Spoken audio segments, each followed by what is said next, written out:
Hi guys, I'm going to explain how Jar Jar was actually in love with Queen Amidala and was ultimately behind the fatal meeting on Mustafar that led to the death of Amidala soon after. Now remember, on Naboo, Jar Jar was banished, rejected by his people who he loved, but from that murky swamp, in the distance, he could see a palace where he knew a beautiful princess was ruling over her people. Jar Jar knew he would never have any chance at all to mingle with humans on his own, let alone a royal princess, after the whole debacle between the humans and the Gungans on Naboo.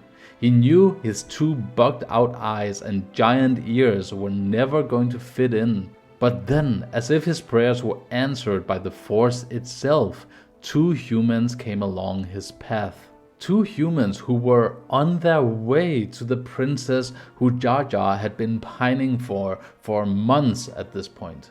It was destiny, it must have been.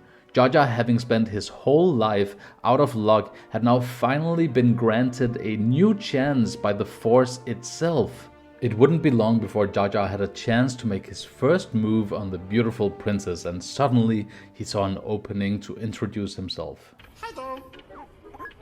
Sorry.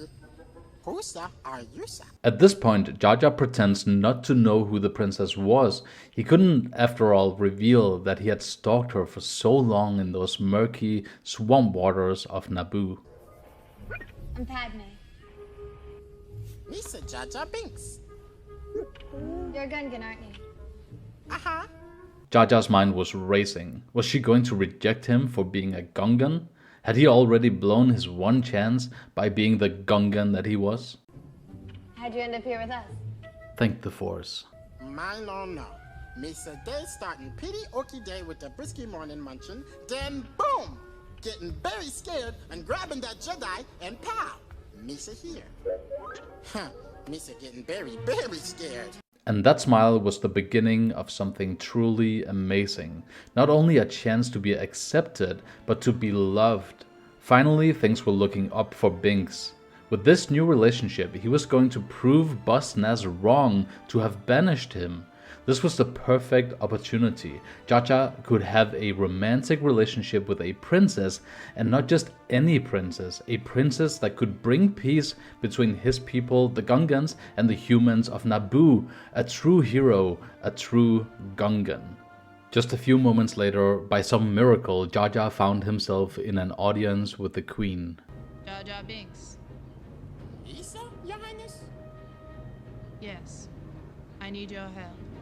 This was his chance. He wasn't sure what she needed help with because he hadn't actually paid attention to the conversation, but it was pretty clear that whatever problem lied ahead was of the romantic nature. Over the coming months, Jar Jar found himself getting closer and closer to the princess, always there by her side. She needed him as he needed her. They were a team and so much more. Finally, Jar Jar was ready to pop the big question. But all of a sudden, another contender. This little kid Jar Jar had met on Tatooine had become a full-grown man and a Jedi. Jar Jar began noticing how his one true love began smiling more when Anakin was around. Not the loving smile she had when she saw Jar Jar, but still smiling. As time went on, she seemed more and more fond of Anakin, and all of a sudden her belly began to grow. Jar Jar didn't understand any of this, but one thing was clear: it had to be stopped. This Gungan was not going to see his true love be swept away by this guy who comes around every now and then and plays cool with his lightsaber. No, Jar Jar was not going to let that happen. So in his jealous rage, he concocted a plan. A dark, sinister plan to set them all up. If this Gungan couldn't have Amidala, no one could.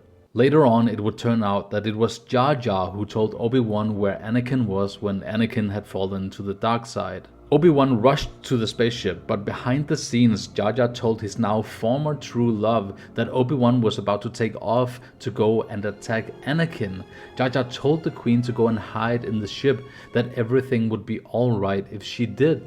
Sitting in the ruins of his life, contemplating how everything had gone against him yet again, Jar Jar thought to himself, if only the universe would stop messing up his life, he could have been the epic Gungan they all needed but didn't deserve.